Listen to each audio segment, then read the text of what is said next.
Hello, Brayden. Just sending out some notifications and getting set up.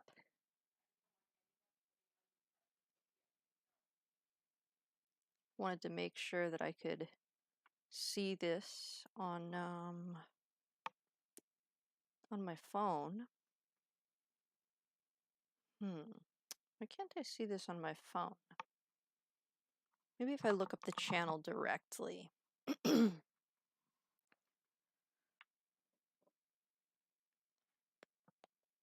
Yep, there it is.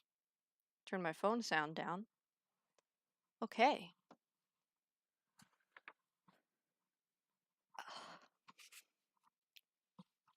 Hope you're doing well today, Brayden. I know that it's like finals. I already finished my finals. I don't know if my teachers were doing things early or if I'm just confused. I thought for some reason that school like ended like next week, but a bunch of my stuff was due this week, and like now one of my classes is totally done. The other one's still giving us a couple more days, but I already finished things. So very strange. I'm not sure what's up with that. Maybe my teachers were just finishing up a little early. But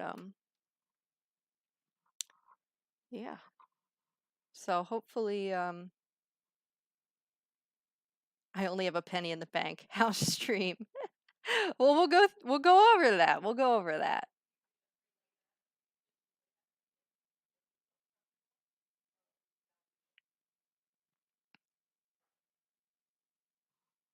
Let me just send this to one more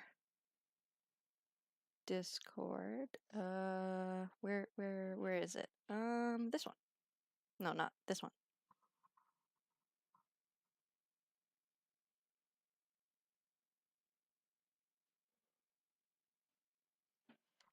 Yeah, so I hope finals are going well for you. And also, I did send you some messages in the VGC staff chat, so you should check that. I know you've probably been pretty busy. The penny is worth even less now. Well, it's funny because pennies cost more to make than a penny, which I guess kind of makes sense. I mean, I'm pretty sure $1 costs more than $1 to make, but it is kind of strange when you think about it. Okay, so I'm gonna get started. Hello, everyone. My name is Ash Schultz. I'm the president of the Video Games Club at World Campus. I'm an AS in Information Science, Bucks County Community College. What that means is information science is sort of like a more specific form of computer science, focusing a lot on like practical skills. Computer science does a lot more with like theoreticals and stuff. Information science focuses on like IT skills and programming and a lot of that kind of stuff, development, design. So that's my current degree, and I'm working on my BS at Penn State in IST with an emphasis on design and development. So very much into the whole world of programming and things like that. Today I'm going to be giving a presentation on streaming on a budget. So something that I feel like is very topical right now. So the first thing that I want to say is that streaming has been growing exponentially.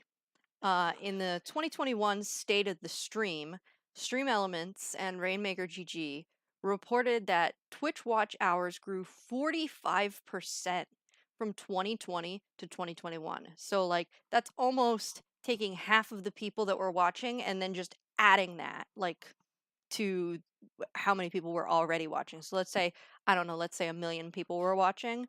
Take 500,000 and then add that to that. It's a pretty big number. Facebook gaming watch hours also grew 47% in the same time. This is actually a really good article, by the way, The State of the Stream. It has a lot of really cool facts in it. It probably has, I want to say, like 40 or so different factoids, and then it goes into like how they figured out that kind of information and stuff. Very, very cool article that goes over like all the different things that are going on in streaming and that happened in 2021. Sort of like a kind of like a almost like a YouTube rewind, but for streaming and like more information that people can actually use. Whereas like a YouTube rewind is just kind of like a fun video. Like the state of the stream is like a lot of like statistics and things that happened over the years that like can help you like grow your streams and figure out maybe what you want to do moving into the next year. Very cool article. But we know that in 2020 streaming was growing um, due to the pandemic and a lot of people being at home, people deciding that they wanted to stream maybe while they were out of work, or people deciding that they wanted to spend more time watching streams, people working from home watching streams while they're working from home. Um, but what this is signaling to me is that that growth is only continuing because, uh, during 2021, we had some times that we were still dealing with COVID restrictions, but as the year went on, more and more of those restrictions were going away, and yet we're still seeing this growth. So, what this signals to me is that streaming is only going to continue to grow. Maybe 2020 sort of sped that up a little bit, but it's not going to stop. We're not going to see like 2022 hit and like nope, streaming's not the thing anymore. Streaming's still going to continue to be an important medium. And so what that also means to me is that there's this huge opportunity for people who do want to get into streaming because not only are the people who are creating channels growing, but the people who are watching these statistics about watch hours, that is increasing as well. People are spending more time on the platform and there are more people on the platform. So that is an opportunity for you to create your channel and make yourself shine. There's a lot of people in the world with a lot of different interests and they need places to go. They're not all going to like the same streamers. So the other thing that I run into is when I start to talk about this, people say, no, no, no, I can't stream. I can't stream. And that is a misconception. They say streaming is too difficult, it costs too much, and I'll never get anyone to watch me. Maybe not in that order, but those are the three things I always hear, especially the last one. So all of these things are misconceptions. And I'm going to break it down into those three parts and tell you why all of those things are totally wrong, totally not what you think. Streaming is too difficult. Well, if you know how to use Discord or Zoom, you can learn how to stream. Streaming is essentially recording your screen or whatever device that you're on and then talking usually. Sometimes people do silent streams, but typically you're going to be talking. So if you can use Discord, if you can use Zoom, then you can learn how to stream. It's very similar actually.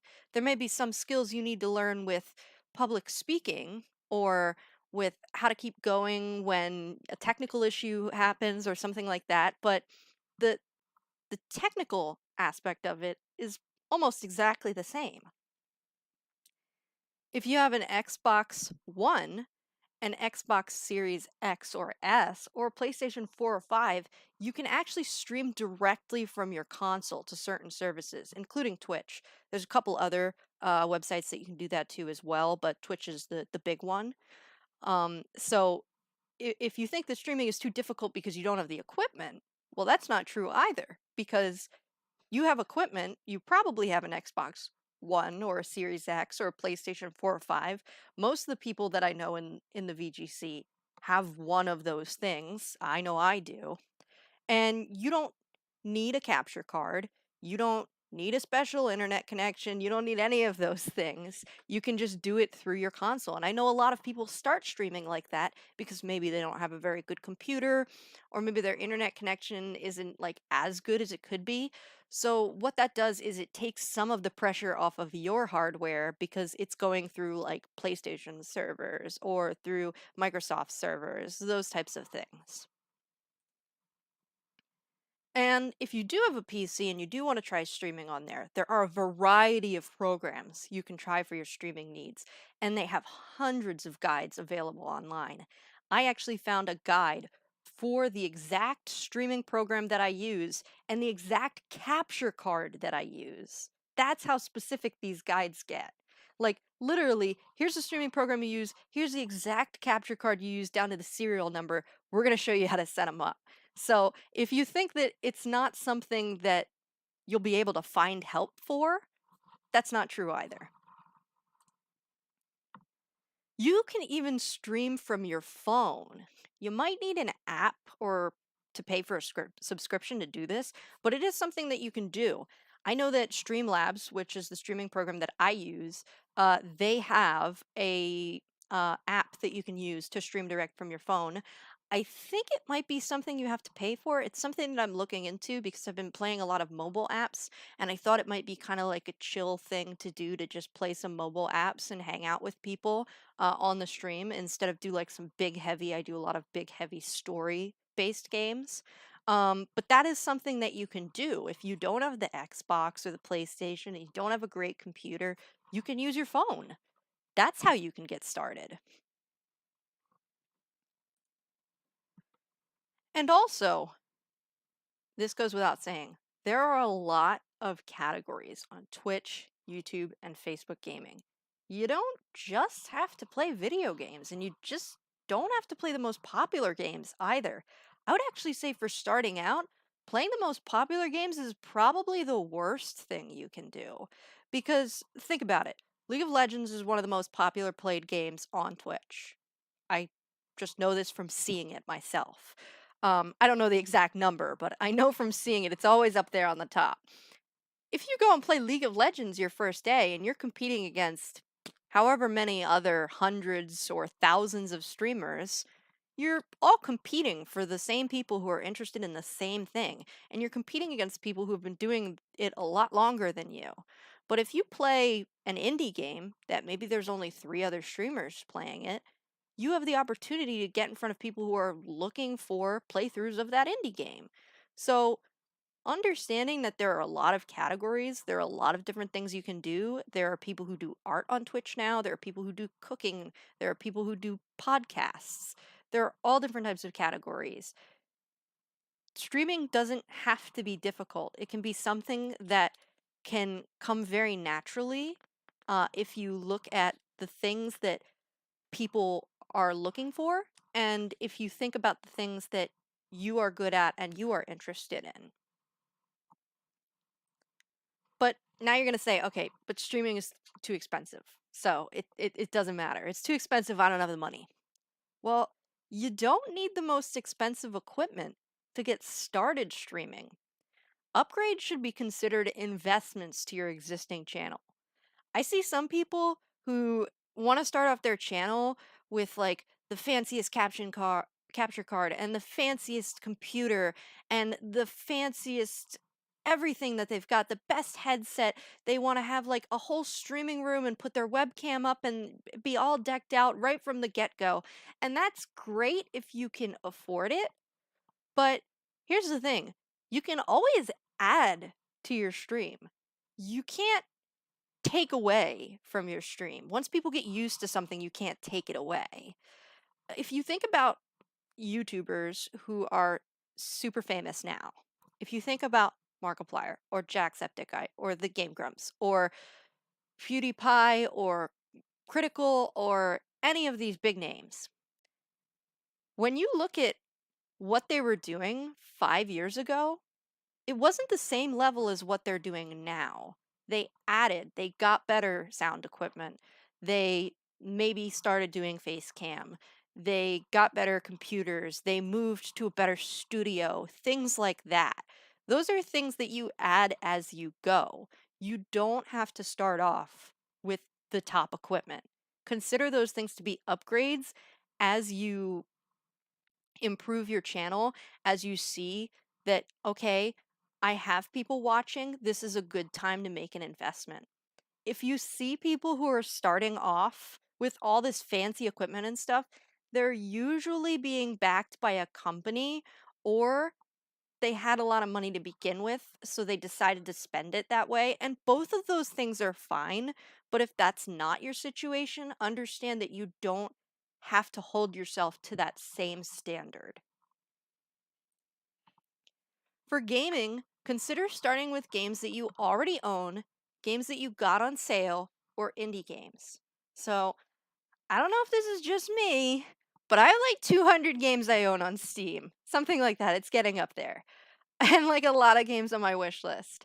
And I've probably played like 25% of them. I've got a pretty good ratio because I stream and I've been playing through them. Um, my boyfriend, it's even worse. He's got like 600 games and he's probably played like 20. It's really bad. He needs to stop buying them. Um, but like if you have games that you haven't played yet and like you've just been waiting for a rainy day to go through them, that's a great stream game.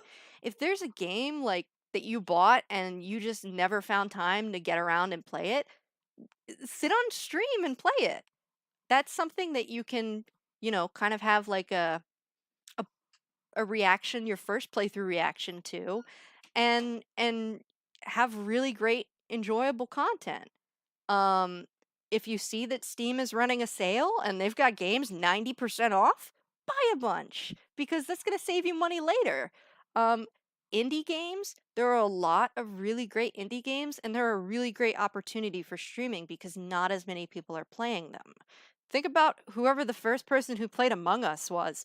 I don't know who that was, but they started a whole trend. That was how like Among Us started to become popular, was streamers.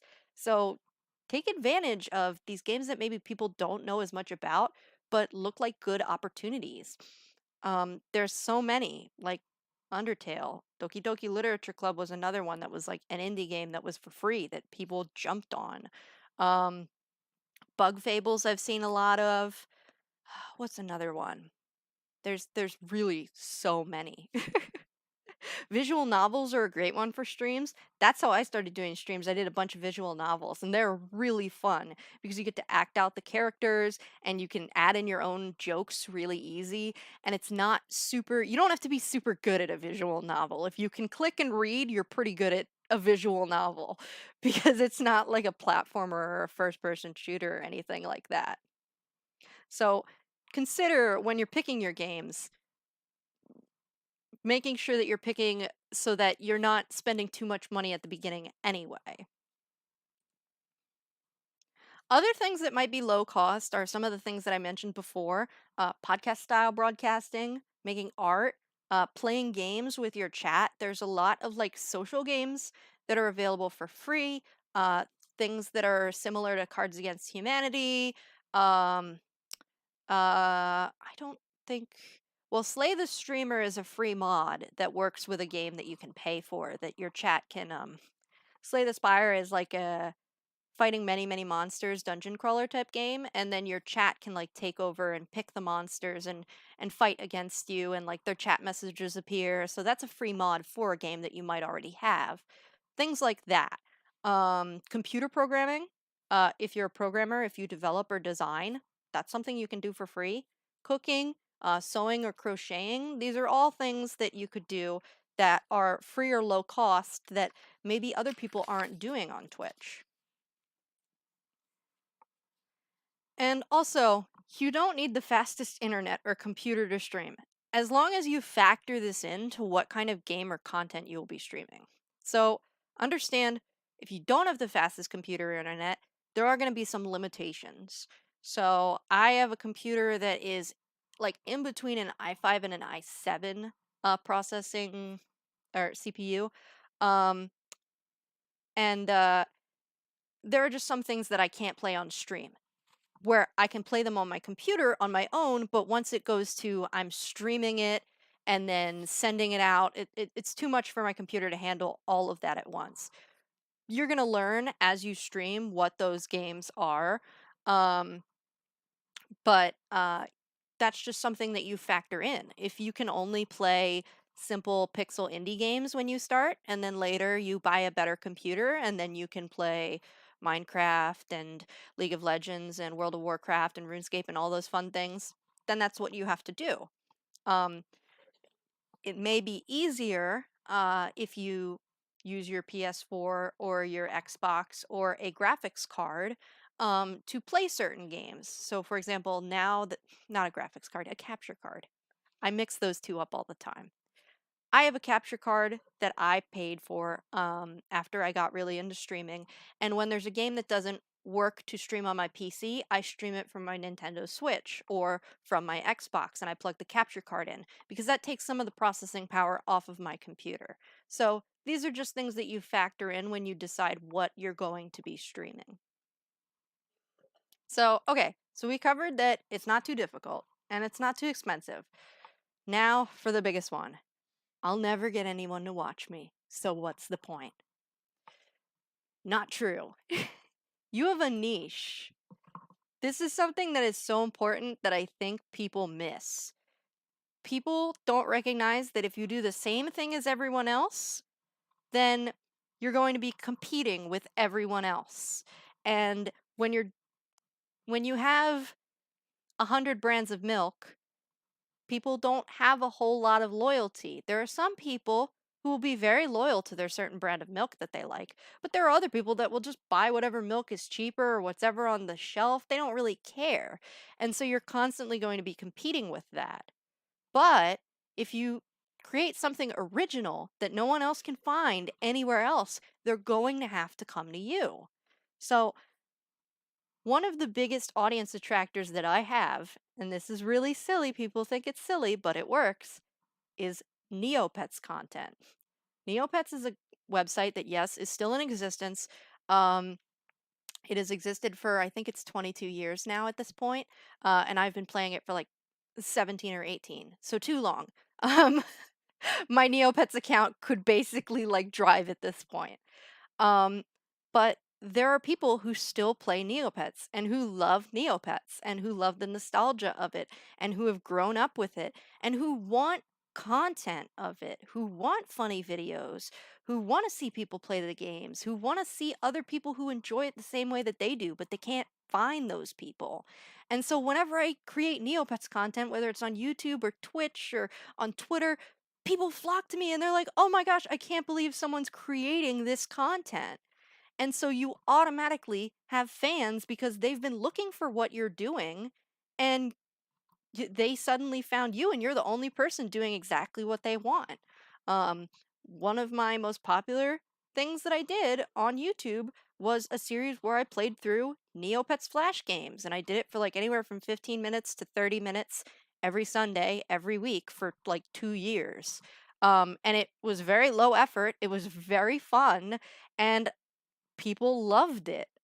Still, those videos get a lot more views than some of my other videos, which makes me sad because I'm not making that series anymore. I had to end that series. So I'm like, I have to find something that's like the golden goose again. But like, that's something that you should be thinking about.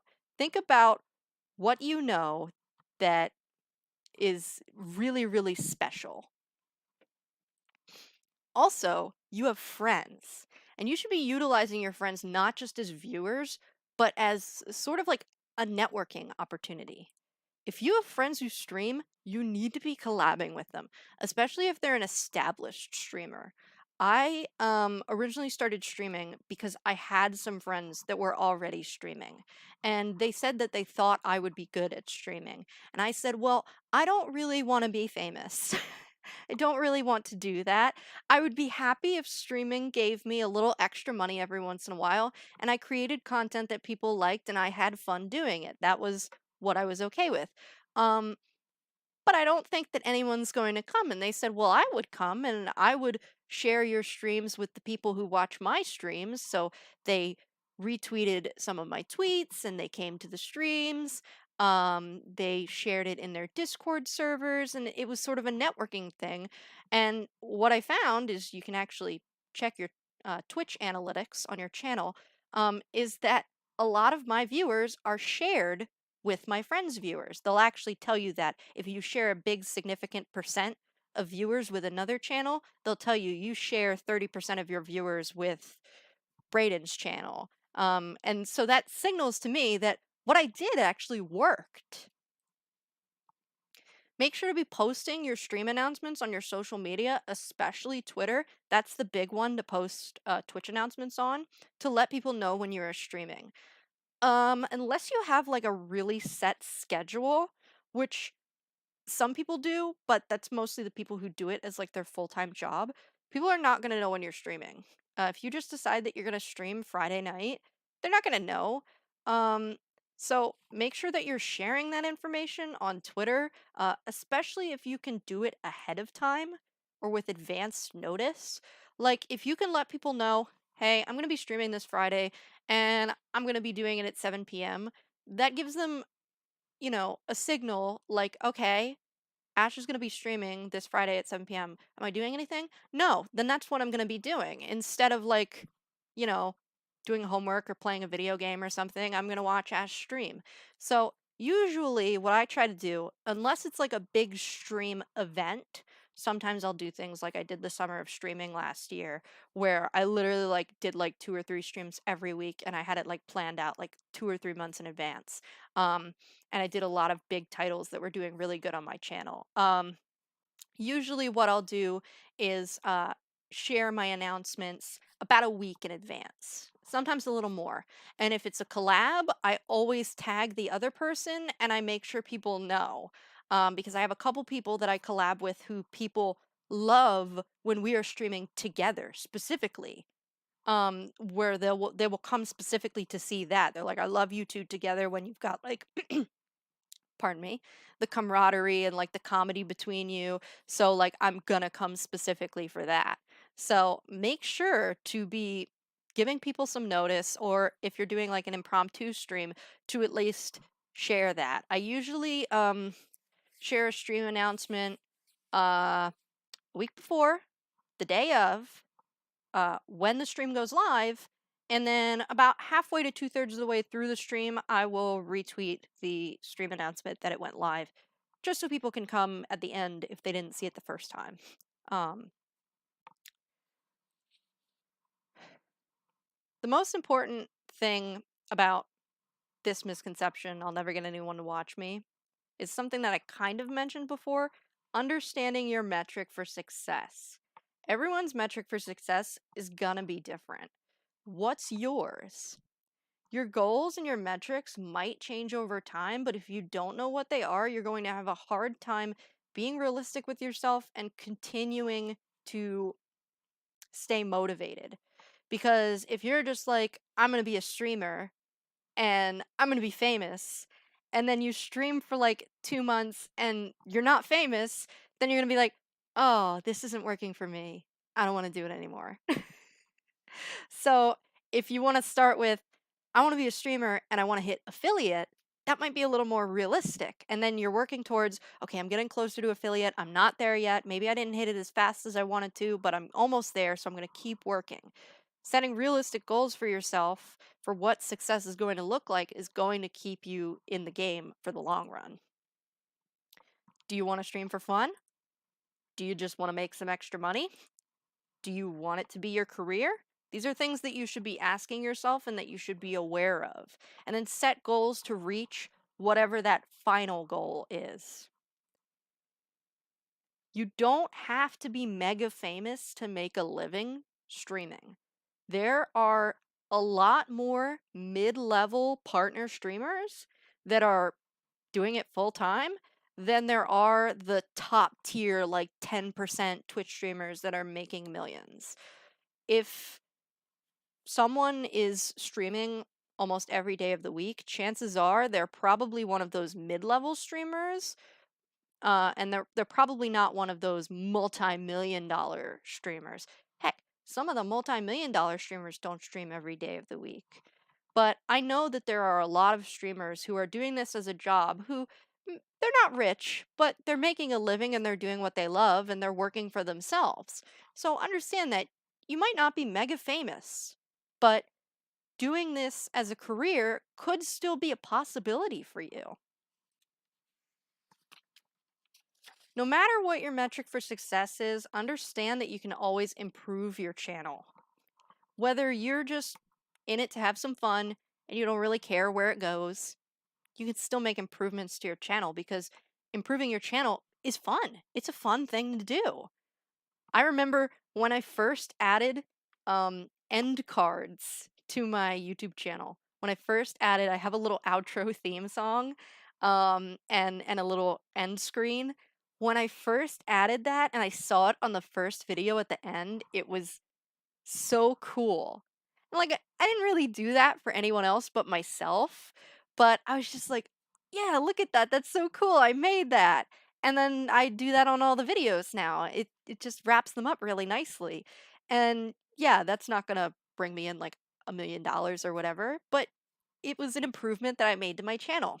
The same thing when I started adding thumbnails or when I updated my panels on my Twitch channel. There's always things you can be doing to improve. There will always be time to add graphics, add panels, extensions, equipment, emotes, the end cards, whatever you want. There's always time to do that.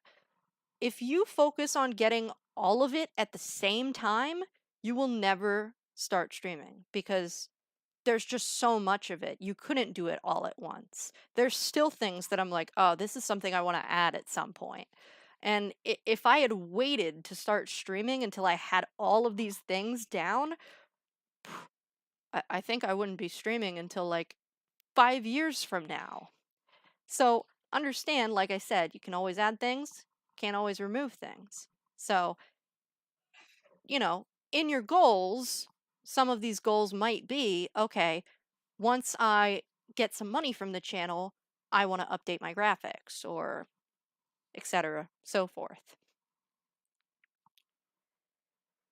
A lot of new streamers focus too much on these because it's very flashy and it's exciting and it does make channels look professional. It's great that you can have these things, but it's not going to be the make or break for your channel. So understand that if there's some things that you can't get right away, not the end of the world. Fun first, content second, everything else is icing on the cake. And I do love icing, but you don't need icing to have good cake. Make sure that you're having fun, make sure that you're providing good content, and then add everything else. Because if you're not having fun, no one's going to want to watch you. If you're not providing content, people are going to get bored. And if you don't have emotes or graphics or whatever, people might notice, but that's not going to deter them from watching you. It's just something that they're like, oh, this channel doesn't have emotes yet? Maybe I should bug them to get some emotes. So now that we've covered the misconceptions, and I think I've answered just about every misconception that there could be, how do we get started? How do we get started on our first stream? First, you got to pick your streaming software. There's a lot of them. So I picked 5 main ways that you can stream. You can use OBS Studio, Streamlabs, XSplit, OneStream, or you can stream direct from your console. OBS Studio and Streamlabs, those are like the number one ones that anyone uses. Even YouTubers use OBS and Streamlabs. XSplit, I've heard about a little bit. OneStream, I've not heard about as much, but it can be pretty powerful. I think probably more corporations use that one, but don't quote me on that. I'm not 100% sure because I don't see that many people using it to begin with. Direct from console is also very popular for people who are just starting out. My suggestion to you is to use OBS or Streamlabs. They're both free. OBS is open source and Streamlabs is built off of OBS. I like Streamlabs a little bit better just because I like the interface, but they're literally like the same thing. The function is the same, it's just interface, preferences, what you like out of them. Streamlabs has like a lot of like free overlays that they give you, and I think they have like some donation software that you can run, some things like that. But you could also set up similar things with OBS. So you're really not going to do anything wrong with either of those two. XSplit I hear is very powerful for like the streaming quality, when streaming especially like intense processing type games. So think like your Skyrim, your Red Dead Redemption, Cyberpunk, things that might take like a lot of processing power from your PC. So if you're thinking of streaming more like that, that may be a good consideration for you. XSplit and OneStream are both free, but they do have premium plans. So just make sure that if you're going to be using one of them, that the free plan is going to match what you want, or that you're going to be able to afford the premium plan. Here's some links for all of that software that I mentioned. In the description link below, on the YouTube channel, there is a link to the PowerPoint presentation. Well, it's not actually a PowerPoint presentation, it's a different type of presentation, but you can download that, and then you'll be able to click on these links and go to the websites after the presentation. Next thing you're going to want to do is buy a headset if you don't have one already. I think a lot of World Campus students probably do have a headset, and probably a lot of non-World Campus students have a headset too at this point because of the whole pandemic thing. But if you don't, you're going to want to buy one. Um, I started with a $20 Skull Candy headset, like the earbuds that you get in like a plastic package at Target. So don't overthink this. You can always buy yourself a new or better headset at some point, but just get something that works. That's really the big thing. Get something that works, and then you can upgrade later. Then you're going to want to pick the game or the content for your first stream. Remember, what is your niche? Are you doing nostalgic 90s kid Neopets content? Are you playing indie games? Are you doing origami folding? What is going to attract people to you over someone else? Also, what are you the expert at? If there's something that you consider yourself to be particularly knowledgeable about, that is also something that you want to be streaming. So, like I said, with the nostalgic 90s kid Neopets content, I could talk about that literally all day. So that's something that I have a lot of knowledge about, I can talk about, and be very interesting and provide a lot of detail that maybe people don't know. And are you going to be competing with other more established streamers, or are you creating content for an audience that doesn't get as much attention? Which I think I covered with the first two.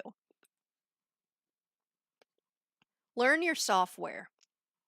This is a big one. There's nothing more horrifying, more awful than trying to do something while you're live and not knowing how to do it. Oh, I'm sighing because I've been there. And it's awful. It's the worst. Learn your software. Learn where all the buttons are. Learn how to hook it up to your channel. Learn how to... The best thing that you can do is do something successfully, undo it, and then do it again. So you can make sure you actually understood how to do it and that it wasn't just a fluke. Because if you do something the first time and then you try to do it again later and it doesn't quite work, you're gonna be like, I only did it once. I don't know what I did to get it to work the first time. The first time I tried to use my capture card, it was a nightmare. I spent a whole day before preparing, and I was 100% sure that I had it working. I was doing a Halloween event for Animal Crossing, and I had invited all my friends to come and visit my town. I still remember it. And then I plugged in the capture card, and I couldn't get the sound to work.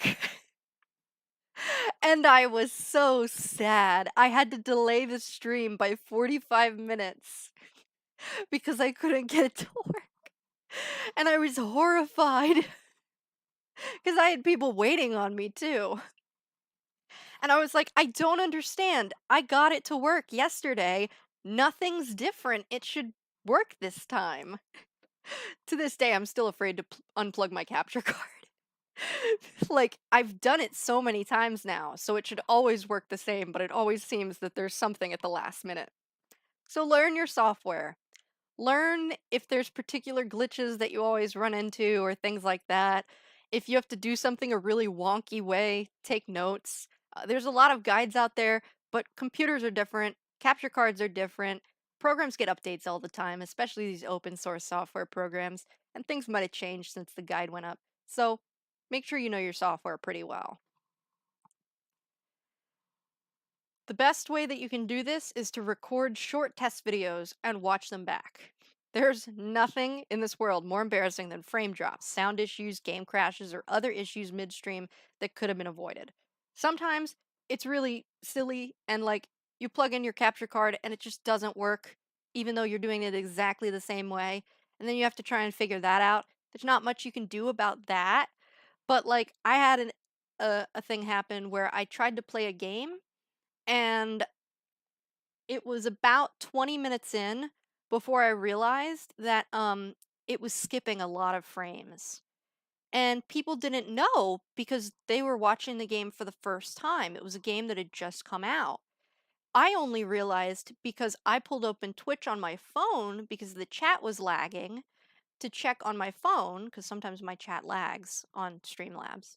And I noticed that the game looked really wonky on the channel, and it didn't look like that on my computer, and it didn't look like that on the preview for Streamlabs either. Something was going on in between on Twitch's end.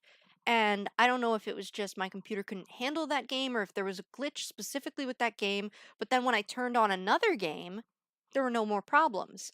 So I never did finish streaming that game, but if I had tested the game ahead of time, I did go and do a test video later, and I realized no, there's something going on when it comes to video encoding for this game because the test videos were also wonky.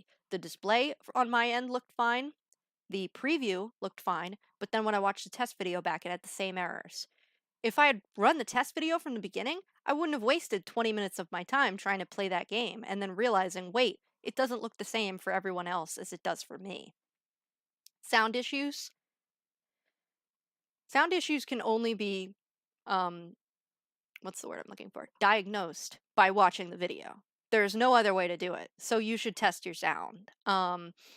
Streamlabs and OBS have a really nice record button that doesn't send it to your live channel.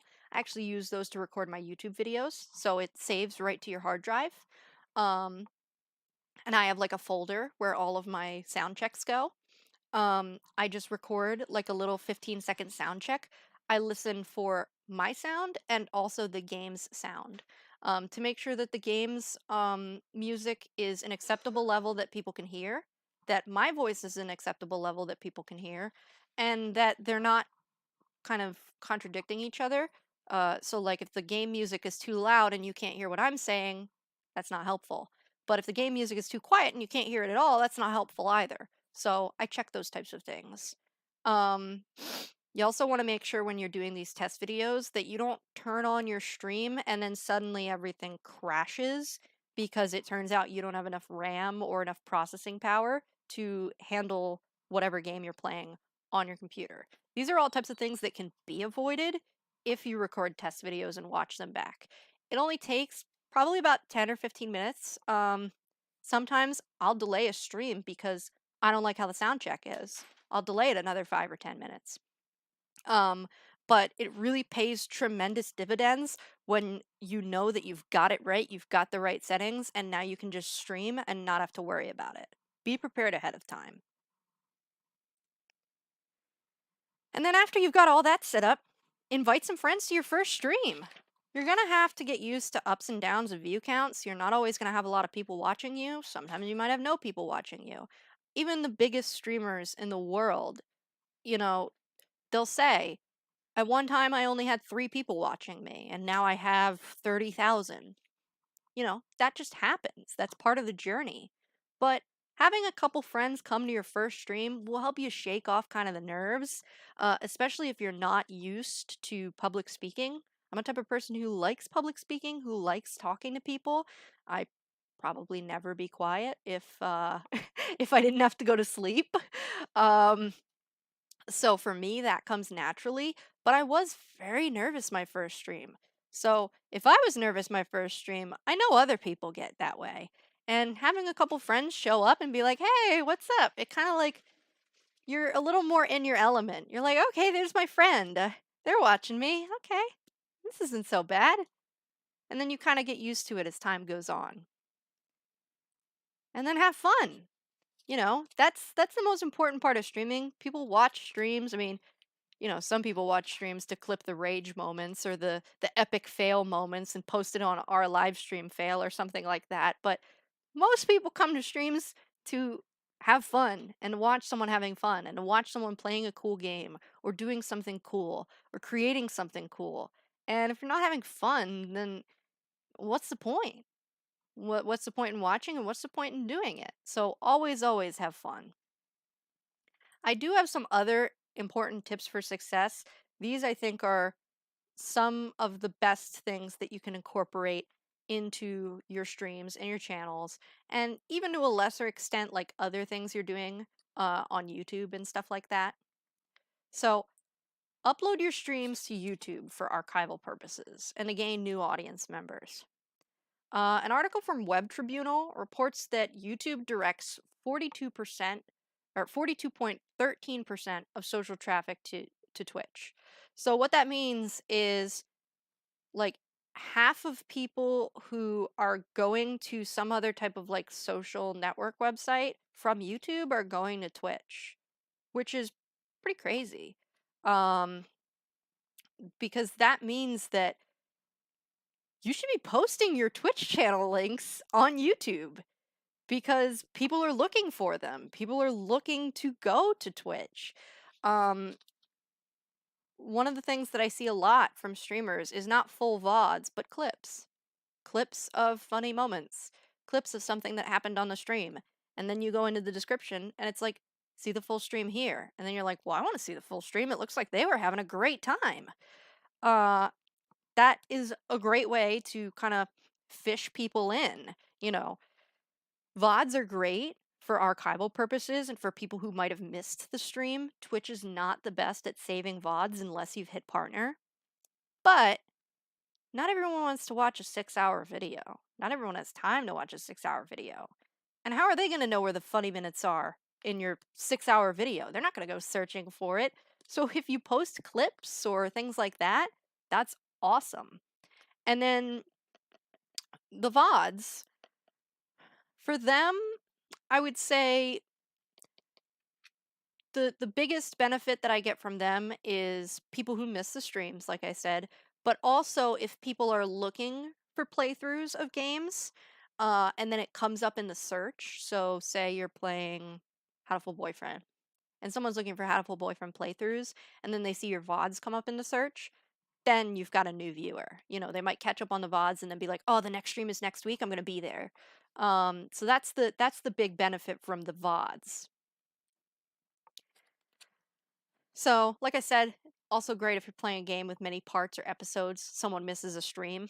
You can get new people like that, but also you can keep people who started off with you at the beginning of the series. Because, okay, let's say I did an 18-part series playing Shining in the Darkness, a game from like 1993. That game is long as heck. My final part for that game was like 6.5 hours. And people would come in and out, and then they would be like, I'm here, but I don't know what's going on now. So then they would kind of fall off and we would lose them. If you share the VODs online, people can catch up even if they weren't able to see the whole stream, and then you're more likely to have them come back next time you're live.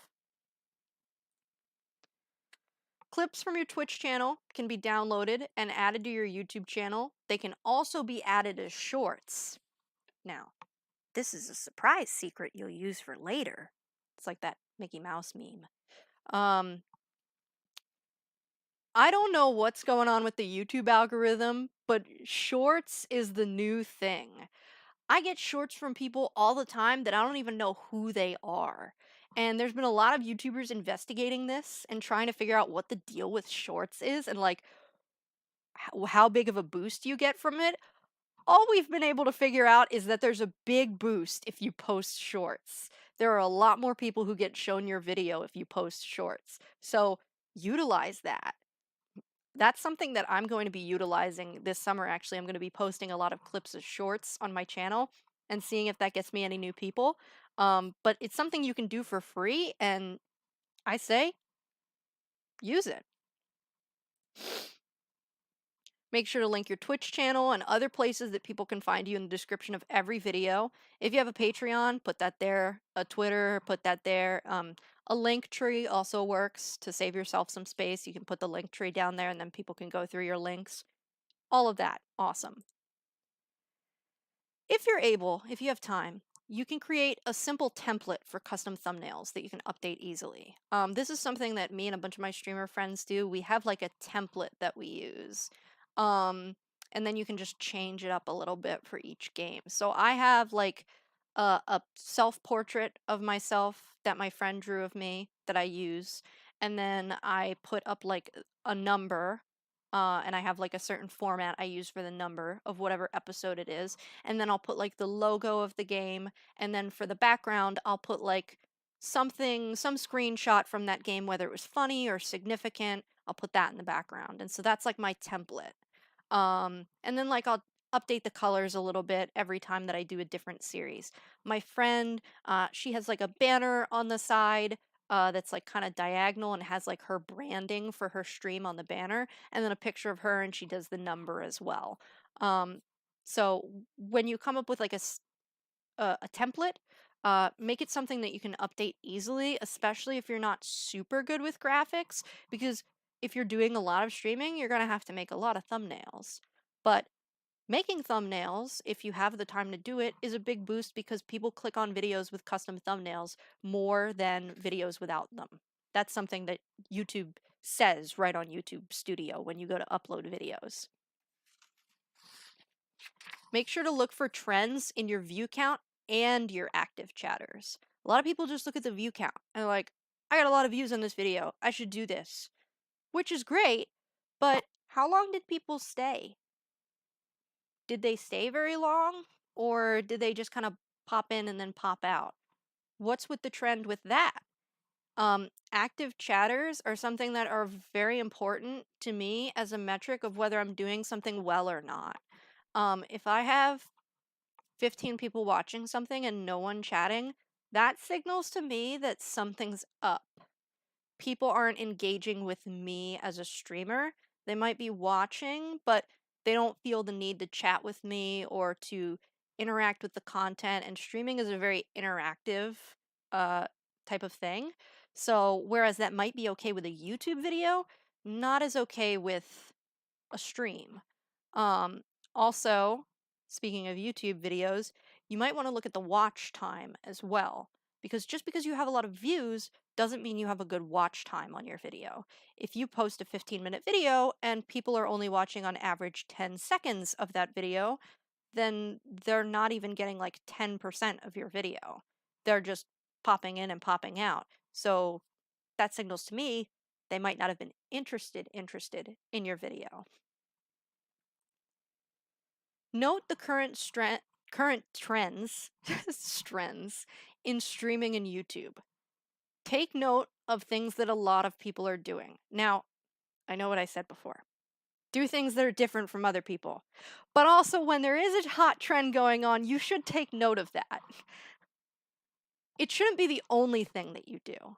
But if everyone is playing Among Us, and your chat is asking you to play Among Us, who am I to say you can't play Among Us?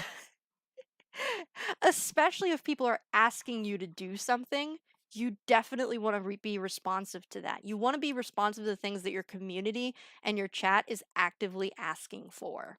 So, yeah, spend some time playing Among Us. Spend some time doing a mukbang or whatever you want to do. Don't make that your only bread and butter, because you're not going to continue to attract new viewers like that when you're competing with everyone else, but do that to keep your current viewers engaged.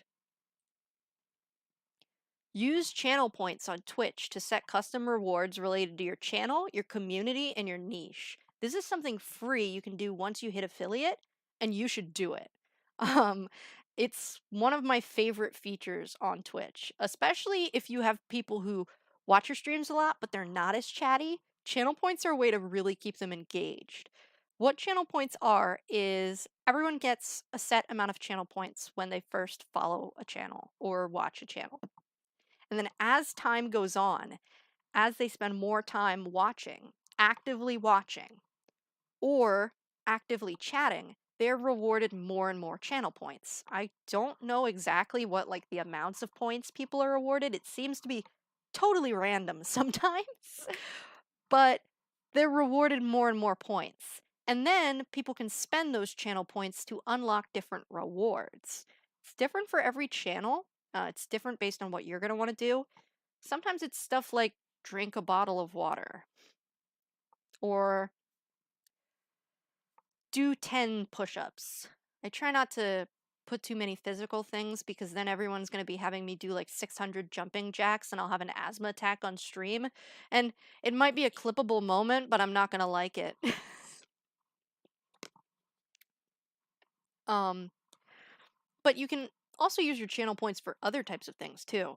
So I talked about this on my tools for accessible streaming video, but my friend who does streaming, who is very successful in her streaming, she has a specific channel point reward called Defeat the Great Evil.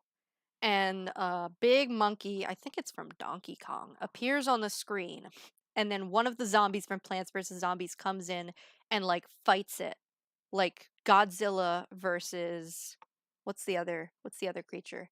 Godzilla versus Mothra, something like that. King Kong. And then there's a big explosion and it's like, yay, he's been defeated. And it's 1500 channel points. And she actually had to put like a limit on how many times we could redeem it. Because if we could redeem it as much as we wanted, she wouldn't be playing any games. She'd just be defeating the great evil. But like, it's something that became a meme, a joke in the community, and we love it. And we constantly are like trying to save up more points to defeat the great evil. Something that I have on my channel is you can redeem a certain amount of points for a Neopets fact because that's related to my niche and related to the things that my viewers really enjoy. And people will be redeeming Neopets facts like crazy. And I've actually had to start making a list before the stream starts of some facts that I can use because they'll redeem it at the weirdest of times and then my mind just goes blank because I've been put on the spot and I'm like, oh my gosh, I've been playing this for 22 years and I suddenly can't think of a random fact. So I make a list. But people love that. They're always like, oh, I can't wait to hear what the next fact is going to be that you share. So think of things like that. What's related to things that your community likes? What's related to your channel brand? What's related to your niche? I'm sure you can come up with more things. You can also check some of the more popular channels and see what they're doing with their channel points. Some people really utilize channel points. Some people don't utilize channel points at all. Twitch will also give you some recommendations for channel points. You can use those or you can modify them however you want. They just give you like, I want to say it's like 10 to start out with that you could use or get rid of. You can also consider using TikTok or Twitter to share your clips. I don't know how good clips do on Twitter. I see a lot of people share them. I don't really I don't really know if they do well, but people do share them there. I do see a lot of clips being shared on TikTok now. I don't know what the TikTok algorithm is, but somehow TikTok must have found out I stream because my For You page is just tons of cats and tons of streamer clips from streamers I've never even heard of before. And I gotta admit, these people are pretty funny, so I follow some of them now. So obviously it works. So throw some clips up on TikTok. It's free, it can't hurt, and you may get some new followers from it. I just clicked out of the window like a big silly. Alrighty. When finished a stream, you should raid your friends' streams if they're live. This is another part of networking, and you should also see if they can do the same for you. But I have a lot of friends that also stream, and we live in different time zones. So right as I'm starting to end a stream, someone else might be starting a stream, so I can finish up my stream and say, hey, my friend Bob is streaming, and I'm gonna send you over there. He's really cool, and I would appreciate if you said hi to him and like maybe hung out with him for a little while. Make sure to be super fun and polite and all that. You're kind of representing our community, and maybe you'll want to follow him after you see what he's doing. and then there's a little code that you type into the Twitch chat to send all your followers over there. It's a really nice thing that you can do. I always like to make sure that if I'm doing it, I let my community know that that's what's going on. Let them know who they're going to be going over and watching, and just a reminder to be polite and all of that and have good manners, because you're being a representative of the community and all of that. And then my friends do the same for me, and you can get a lot of new viewers that way. Again, another thing you can do completely free. Make your streams accessible to everyone. Making your streams accessible to everyone is probably one of the easiest things you can do. It takes a little bit of time to get it set up, but once you have it set up, you're golden. Captions is a big one. It's probably the easiest thing you can do. All you have to do is install a little extension and then turn it on when you stream. And now you have captions. There are captions that you can change the font so that if you have someone who is maybe deaf, but they also have dyslexia, they can use a dyslexia-friendly font. There are captions that you can make bigger, so if someone is deaf-blind, they can see the captions big on their screen. There are all types of things that they can edit it to make it exactly how they want, and it's free and easy to set up. It takes like literally 5 minutes to set up. It's so easy and it's so helpful. If someone wants to watch your stream but they have to mute their computer because they're doing something else, captions. I mean, it's great. Adding alt text to your panels, adding other things like that. I mean, it's really, really awesome. You can check out the tools for accessible streaming video that's on this channel. It was another webinar that I did. I go through a lot of different ideas for that. I provide a lot of really great links, and the presentation link is also in the description. So if you're interested in making your streams accessible, you should check out that as well. Start a community Discord server. Another thing that's totally free. Notice how I'm telling you all these things that are free and have nothing to do with spending money. A community Discord server is, I know I've probably said this a million times, but probably one of the best things you can do for your stream. All of these things are very good. A community Discord server is awesome because you can create an announcements channel where you announce your streams. You have the ability to ask people what they want for upcoming streams. Sometimes I run polls. Sometimes I just do whatever I want and I say, haha, this is my stream, my choice. But sometimes I'll say, oh, do you want to see me play this game next or this game next? Because I can't really decide. And then it turns out like 10 people want to see me play this game. And I'm like, okay, well, then I'll play that one. I guess it's not that hard of a choice after all. I sometimes share little art and doodles that I do. My big draw for my Discord server is I tell everyone they get to see exclusive pictures of my cat, and that usually gets people to join right away. I literally have a channel just for sharing pictures of my cat. But yeah, whatever you can do to kind of drive that engagement and keep yourself in people's minds. You can share your YouTube videos, you can share your VODs, you can share access to your TikTok and your clips and all of that. Any type of content that you make, it can go in there. I would recommend checking out some bigger streamers' Discord servers. They're usually open to everyone, and you can usually find them pretty easily by Googling things. Understand that those big streamers have massive moderation teams and they have a lot of channels and they usually do a lot of stuff with their Discord server. Same as anything else, you can always add to your Discord server. Start out with the bare essentials and then add more as you go. I would recommend, unless you have a really messed up sleep schedule like me, to give one of your friends moderator powers, or two of your friends even. That way, if for some reason you're away and there's some kind of problem, dispute, conflict, spam, big problem on Discord, you have a moderator that can take care of it right away, especially if it's a moderator that might be available times when you're not available. Super helpful. And then you also want to make sure that if you're doing anything graphics based, you utilize royalty-free graphics when you can, or graphics you can pay a small licensing fee for. And I'm going to back that up with resources, don't you worry. When it comes to channel point stuff, you can get graphics free from Twitch that you're allowed to use. They have a lot of really great channel points graphics. They all match the kind of Twitch branding. You can use your own graphics if you want, but I use the channel points graphics and I like them a lot. I think they're really cute. There's a lot of choices. There's probably like 25 or 30 of them that you can choose from.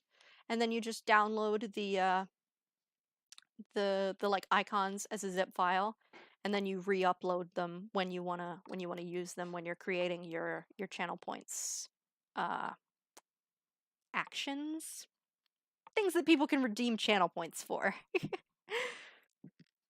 Etsy. Oh my gosh, Etsy is a lifesaver. Etsy's like the first thing that I always recommend for people who are looking for graphics. Overlays, custom channel art, panel art, emotes, uh, bits, subscription icons, anything you can think of, you can get on Etsy. And it's really, really cheap, actually. It's very affordable. If you go for custom stuff, it's going to cost more money. So, what I would recommend is that you start with pre-made things. So what you can do is you can go on Etsy, you can look for Twitch graphics, they'll come up, and there will be some things that are available for anyone to buy, and you immediately get the download right to your Etsy account or your email address. And what that means is, yes, there might be some other streamers who have the same emote as you or the same overlay as you. But because there's so much on Etsy, you're not going to run into that too much. There's some emotes that I know that are pretty popular. Like there's this one person who makes emotes that look like people, and they do like every hair color and skin color and eye color in the world, so that it's kind of like you can have like an Ash reaction emote or a Bob reaction emote. It looks just like you, kind of like an American Girl doll. Those are very popular. So some of those you might see some repeats of, but I don't think I've seen anyone using the same emotes as me. Um, then again, I watched a lot of really big Twitch streamers that have their own custom emotes, but yeah, I don't think I've seen anyone using the same emotes as me or subscription badges or anything like that. Um, so really haven't run into too many people. Um, make sure that when you use graphics with a license, that you check the license and make sure, okay, I have to credit this person in the panels or something like that, or do they not require credit at all? Sometimes they don't require credit at all. Um, but I also like this because you can get really nice, like, matching uh, themes. So some people will make subscription badges that match the bits badges, that match the emotes, that match the overlay. And so if you really want that matching theme, you can do that really easily.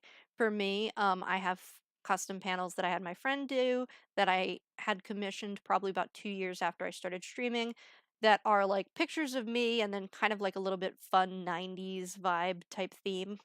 And then all my emotes are from this one specific Etsy store that does all different types of like funny cat emotes. So, and they're really cheap to buy. They're like anywhere from like $1 to like $10, depending on if you're buying a pack or something single one off. Um, yeah, I don't think I've seen anything more expensive than that unless it's custom, but could be wrong. And then I also have, because I really love Animal Crossing, I have Animal Crossing subscription badges. So, really nice little aesthetic that I've got going on. But you can make it even more matchy-matchy than that. You can also go to Canva. So that's actually what I made this presentation in, canva.com. I love Canva. I will swear by Canva. I'm not being like asked to say that. I've used Canva at several jobs that I've worked at. I've used it for school. I've used it for this presentation. Actually, all of the graphics that we do for the VGC announcements and things like that are made through Canva. It's a really great website. Basically, it can turn anyone into a graphics designer. So Canva's really great. They have a lot of templates for things, including streaming, social media, presentations, streaming, videos, anything that you want to make, they've got templates for it. You can use that for free, or you can pay for a monthly premium subscription. What's nice about the monthly premium subscription is if you're not using it all the time, you can pay for it, make your graphics, and then cancel, and you still have the rights to your graphics that you made during that time. They have hundreds of thousands of graphics, fonts, photographs that are available to use if you have the premium subscription. So yeah, I use my Canva premium all the time, and it pays tremendous dividends. And then also Streamlabs. If you use Streamlabs, they do have a lot of overlays and accessories that you can use on stream that are available, some for free, a lot for free, and then some for paid if you want to pay out a certain amount to get something. But I see no... Sorry, my nose is suddenly stuffy all of a sudden. Let me take a drink of my my coffee. I see no reason why you couldn't find something through the Streamlabs library for free. There's a lot of really cool stuff. I personally don't like overlays for my stream. I like to just have the game there. I don't like to, you know, maybe it's because I'm a mobile viewer, but I don't like to make the screen smaller, smaller than it is. I usually watch Twitch on my phone, so if there's an overlay, you're just taking away from how much screen I can see. So I don't use any overlays, but there's a lot of really nice free ones through Streamlabs. And then you can also go to nerdordie.com. I know, very funny name. They have a lot of overlays and graphics packs ranging from like $10 to $20-ish. A lot of them around like $15. So if you do see something that you want there, that is an investment that you could make. Another tip that I would like to recommend is develop downtime at the beginning of a stream. So what is downtime? You've probably actually seen this. I don't know if it's called downtime. That's what I call it. I also call it like a warm open, as opposed to like a cold open, but it's not a hot open either. I start my stream. I'll say hello to people. I'll let people kind of wander in because it takes a hot minute for everyone to get logged into Twitch. And I'll, during that time, which is usually about 5 to 10 minutes, I'll post my stream announcements. I'll check and make sure everything went up okay. I will kind of talk to people and say, "Hey, how's your day going?" "Oh, my day's going really good. Yeah, I just had like a sandwich, and like earlier today I like went driving," and kind of just have like a chill conversation at the beginning. Some people, when they have their downtime, they like to play a little bit of music. A lot of people talk about how their day went, and then they just say hello to chatters. This is just a really good way to get some interaction with people at the beginning of your stream before you get into the nitty gritty of your content. And it's also a really good way to like make sure people are actually there before you start the game. Because I don't know, I feel like after I really started to get into streaming, I was always worried that I would start the game and then someone would arrive like 10 minutes late and then they would miss something really, really big.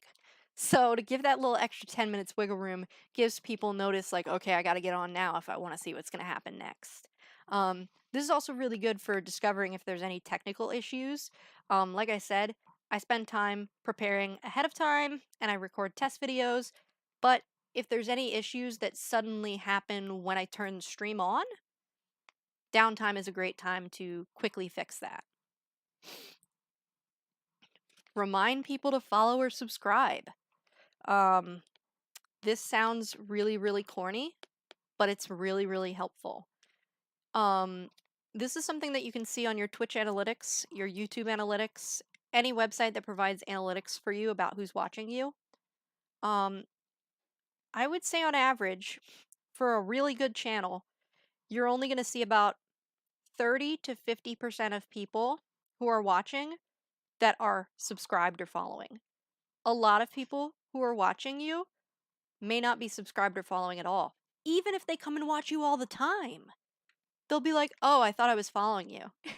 So remind people, hey, I don't know if you're following, but you should follow because you'll get notifications right to your phone when I go live. I don't know if you're subscribed, but if you subscribe, you won't see advertisements. You will get to use the emotes, whatever the benefits for your subscription are. I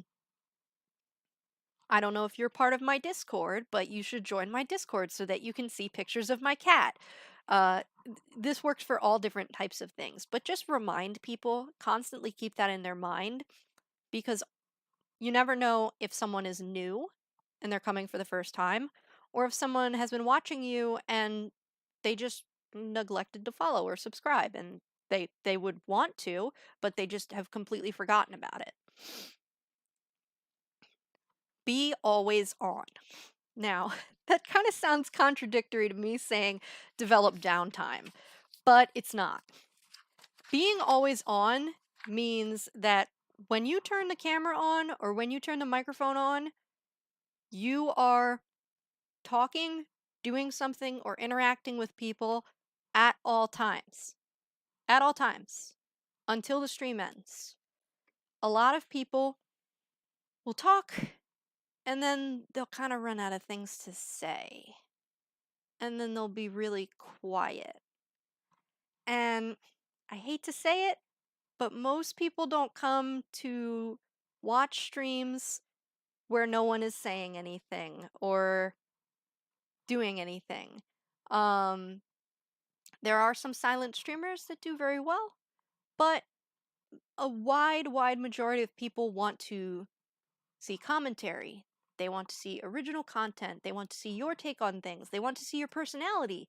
So if you're not talking, you're only doing yourself a disservice. Now, I will say there's a caveat. If you're like a sign language user and you're signing, just take everything I just said and translate that to signing. Because there are some really cool sign language streamers on Twitch and on YouTube. So I'm not discounting that. I'm just saying whatever you're doing, make sure you're doing it at all times. A lot of people ask me, how do you always keep talking even if there's like 0 people in the room or 2 people in the room? You always talk as if there's 35, 100 people in the room. I'm like, because there could be at any minute. The view count goes up and down throughout the entire stream. And also, when I go and upload my VODs or my clips, people are going to be watching and they want to feel that energy, especially because they're not getting that interactive portion. They want to feel that energy of what the stream might be like. So I got to bring it at 100% all the time. If you're not going to do that, then you're going to lose a significant amount of people. So always make sure that you're trying to continue talking, you're trying to tell funny stories, tidbits, all kinds of things, interacting with the game, whatever you can be doing. It's hard. It's hard specifically to play a game and keep talking. Um, Sometimes I'm a little jealous of like art streams where they can just like put on some royalty-free music and just like do their thing and then like read a comment every once in a while, because see, that is they're creating like an original type of content thing, so people are okay with them not talking. But when it's a game, especially if it's a game people know, they don't want to just watch the game. They want to hear what I have to say about it. So sometimes I'm really trying to focus on a very difficult level, and me talking is actively making it harder for me to get through the level. But I've got to keep talking, and like I can't just sort of like I just did, where I wasn't really saying anything. I sort of got lost in my thoughts for a moment. You have to keep talking and keep saying things. So yeah, collabs are really great because you get a moment to like think before you have to keep talking. Um, but yeah, I'm always trying to keep talking and not have too many moments of long silence. Because personally, when I'm watching back my own videos, if I have moments of long silence, I'm like, wow, this is boring. I'm just walking around a dungeon and saying nothing. Ugh. I gotta fix that. I gotta talk more next time. I tell a lot of funny stories about my life. I tell different things that are going on in the world. I might tell what I think about what's going on with that. I tell what I think of character designs, settings. complain about how hard a level is, whatever I can come up with at the moment, interact with people in the chat. I just keep going. Whatever I can do. Be always on. So, I know I gave you a lot of information. I highly encourage you to save the PDF PowerPoint presentation, go back through it, click on the links, use whatever you want. If you have questions, I will be taking questions. And you can also email me or put them in the comments or drop me a Discord notification or whatever you would like if you feel too embarrassed to ask your question right now. But in conclusion, streaming can be done on a budget. I actually think it's probably one of the easiest things you can do on a budget. Even easier than YouTube. Because a lot of YouTube now is having fancy cameras and making sure that you look really good for looking on camera and having great sound and having the best editing, and like streaming is kind of like more real. It's not as heavily edited. It's more in the moment. It's more like sitting down with friends and enjoying time with them. So, streaming is probably one of the easiest things someone without a lot of money can get into. It's really enjoyable, it's really rewarding, it's a lot of work. It does take effort, but it's not difficult. Anything that I've talked about can be learned in a couple of days. Any individual part. Now, if you want to get all of the parts working, it might take you a little longer to set it up. But learning how to use the programs, learning how to set it up, even learning how to set up my capture card. I had trouble with it for that first stream, but after a while, I got really used to it, and I really don't have as much trouble with my capture card anymore. Every once in a while, it'll act a little funny, but I think that's the cable. Um, it's it's really not that difficult. If you enjoy making content, playing games, hanging out with people, you can stream. And you should believe that, because if you believe that, then you can actually go out and do it. So, my name is Ash Schultz. I'm the president of the Video Games Club at World Campus. I really appreciate everyone listening. If you want to check out the Video Games Club website, you can check out our website there, sites.psu.edu/Video Games Club World Campus. Make sure to subscribe to our YouTube channel. Don't forget to subscribe. For more videos and live streams like this, we do a webinar probably about once every semester. I don't know what our next webinar is going to be, but our last webinar was Tools for Accessible Streaming, which I also did. A lot of great information in there, and this one will also be archived. Sometimes we put our game nights up there. We had another really cool stream where we talked about sustainability, and Braden did a presentation on sustainability in a Minecraft world to let us know a little bit more about sustainability. So we do a lot of cool things.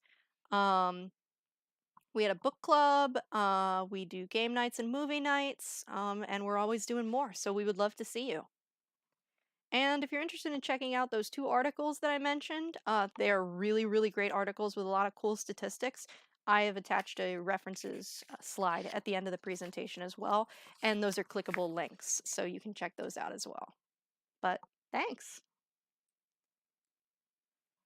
Alrighty.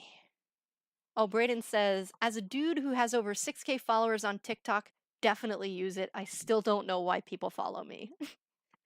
It's funny because I don't really use TikTok.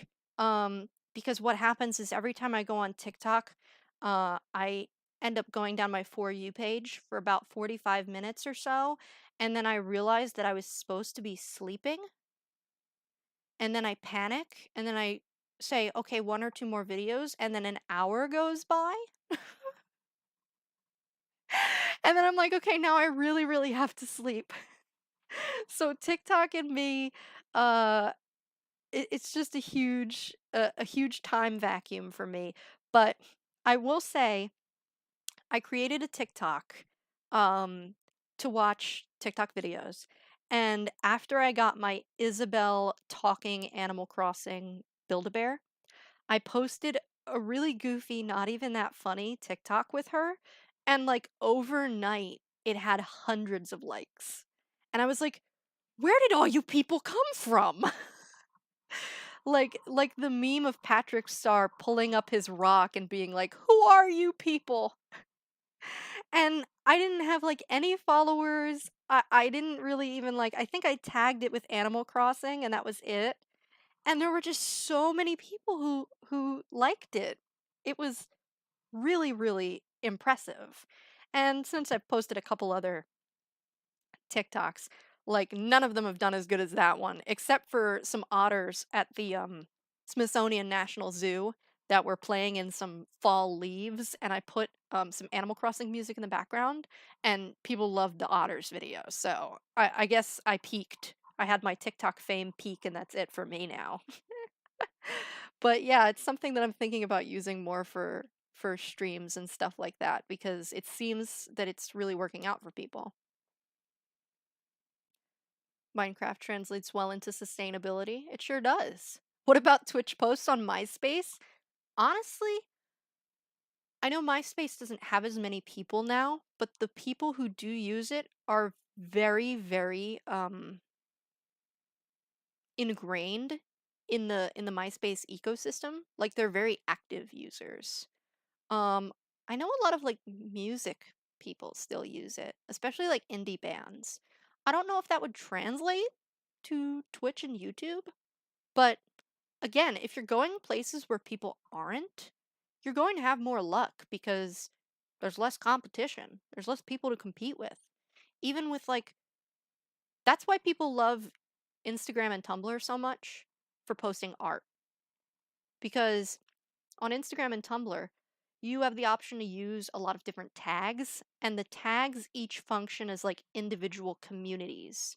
And it sort of decouples, that's a word that we use in computer science, which means like separates individual parts. It sort of decouples the communities on Instagram and Tumblr. Um, when I used to be really into posting like aesthetic gifs related to fidget toys because I love fidget toys, I was posting like gifs of like me playing with slime and stuff like that. It was great on Tumblr. I got so many notes and reblogs and all of that because the tag on Tumblr functioned as like a little community. People knew each other in that tag and they would go to that tag like every day. They would come home and they would go to that tag and check what the new posts were. And it was like sort of like how Reddit has individual subreddits. Twitter is really hard because tags don't really function that way on Twitter. People use tags like for trending things and stuff like that, but it's so easy to get swept away in all the noise. So, another really good thing that you could use is probably Instagram and Tumblr. If you could share GIFs or videos, Instagram's good for video. Tumblr's probably better for GIFs. Um, because you can create tags that relate to your brand or your community. And then once you create that tag, people are just going to keep adding more content to it as you go. Wow, I just thought of another tip right there. Thinking outside of the box can really help you. I know a lot of people have Patreon. People do good with that. I don't like taking money from people just because I don't want streaming to be my job. Um, I'm very good with social media. I've done social media for companies before, and I'm very good at videos and streaming, but that's something that I do for myself. So I'm like, if you're here, I'm just glad you're here. I don't need to take any money. But if it's something that you want to be your career, a Patreon is a great choice. I know a lot of artists and streamers and podcasters that use Patreon, and they do really, really cool things with it. They have really cool rewards. You can set different rewards for different tier levels of donation. Just make sure that it's something that you can actively fulfill. Sometimes people go a little too much with the rewards, and then they find out after they have like 50 patrons that they're like, oh no, I can't fulfill all these rewards. So don't get yourself into a situation like that. But definitely, if you can utilize Patreon, that's really cool. I definitely recommend that. Trying to see if there's any more things that I missed. Oh, Zaya was here and was like, "Why are you calling me out like that?" Zaya is my good friend who's starting a possible channel of some sort. I won't say anything, but possibly. We'll see.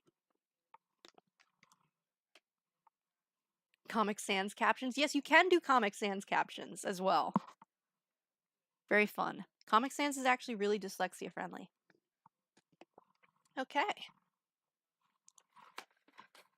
So I think I commented on everything that I saw in the chat. I am going to end the stream in a moment. I hope everyone's semester went really well. If you missed the beginning of the presentation, once it ends, you'll be able to rewind and go back. You can feel free to send this to your friends or anyone that you would like. I definitely encourage you to share it around. I love helping people with streaming. I think it's a great thing to do. I love streaming. If there's one great thing that streaming taught me is video editing and things like that. And that's helped me in like my personal career and things like that. So it's definitely something that even if you do it for a short period of time, it's a really fun thing to do and it's really rewarding. So if you're feeling like you want to do it, but you just don't know how to get into it, I really encourage you to just go for it. Just try it, because for years it was something I wanted to do and I always talked myself out of it. And that's part of the reason I did this presentation. Because once I did it, I was like, huh, that wasn't what I thought at all. It's actually really easy. Okay then. So yeah, I definitely, if anyone has any questions for me or wants any assistance or would like me to come drop by and say hello at their streams, by all means, let me know. Alrighty. But you all have a good day. I hope you all have a good summer break as well. The VGC will be doing some stuff over the summer. We'll be discussing that and putting out some news very soon. But that's going to be all for today.